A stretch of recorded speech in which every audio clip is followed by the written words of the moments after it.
Janata garage తరువాత ఎన్టీఆర్ వక్కంతం వంశీ దర్శకత్వంలో cinema చేస్తాడని ఎప్పుడో మాటిచ్చాడు. వంశీ కూడా సినిమా పేరును దడ్కన్ అని ఖరారు చేసుకున్నాడు. కానీ ఇప్పుడు అవేమీ జరగట్లేదు.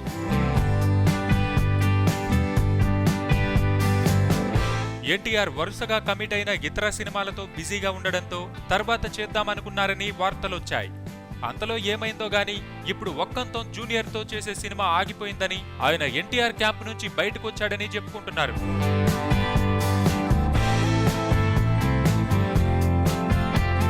అసలు ఈ ఇద్దరి మధ్య ఏం జరిగిందన్నది మాత్రం తెలియడం లేదు. ఎన్టీఆర్ మీడియాతో మాట్లాడుతూ తర్వాత సినిమా ఇంకా డిసైడ్ చేసుకోలేదని, కాస్త విశ్రాంతి తీసుకుంటానని, అంత త్వరగా సినిమాను చేసేయాలన్న ఆతృత లేదని చెప్పేశాడు. దీన్ని బట్టే అర్థమవుతుంది వంశీకి ఎన్టీఆర్ కి మధ్య చెడిందని. ఇంతకీ ఏం జరిగిందో మాత్రం బయటకు రాలేదు.